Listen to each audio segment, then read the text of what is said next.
I'm Mike and this is Angus. So in the next few videos I'm going to be rebuilding the bus to look as good as new as I can and turning it into a camper van for me and the family to use for short trips away and weekends and stuff. Refurbishing the engine, completely refitting the interior, doing the bodywork myself, including repairing the panels, learning how to do it as I go along, and then repainting it all myself.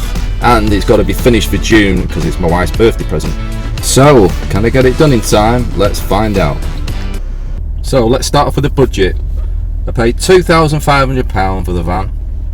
I plan on spending £1,500 on the engine, paint and bodywork £1,000, interior £2,000, and the sliding roof around £1,000. So the estimated price, including the purchase price, is around £8,000, which I think is a little bit ambitious. I think more like £10,000. Now I know you don't do these things to make money, but hopefully it may be worth around £10,000 when it's finished, but obviously we'll find out in due course. Now first job was to get the engine out. Now according to the internet this is quite an easy job, but anything's easy when you know how.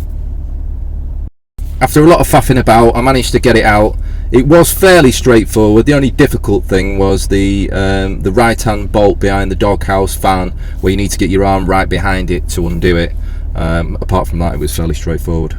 The engine was actually running quite sweet, so we're not going to go too in depth with it. I'm going to change all the tinware, change the crankshaft oil seal, the drop tubes, give it a lick of paint, change the gaskets and the nuts and bolts, and that's about it really. So I've just put a big order in with Just Campers, so while we wait for the parts to come, we'll crack on with the engine compartment. Now I'm making this look fairly easy, trying to remove 50 years of grease and grime. But basically what I did was covered it all with degreaser and then blasted it off with a jet washer, and that managed to get it pretty clean. And I treated all the rust with rust converter and sanded it down so it was ready for paint. 2 coats of rattle can primer, then 2 coats of white stone chip.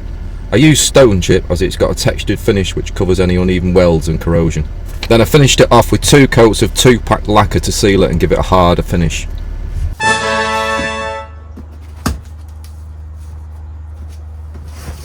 Good, that.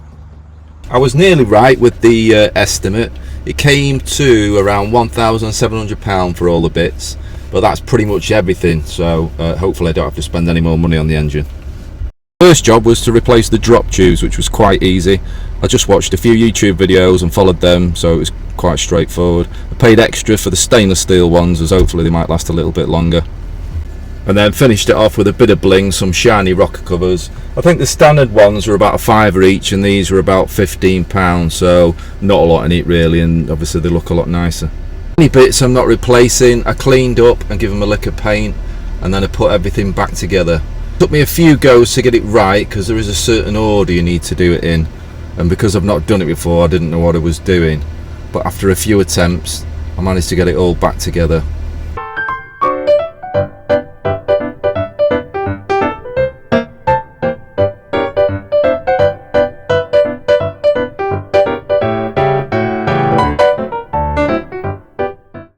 The final job was to replace the crankshaft oil seal and then refit the clutch.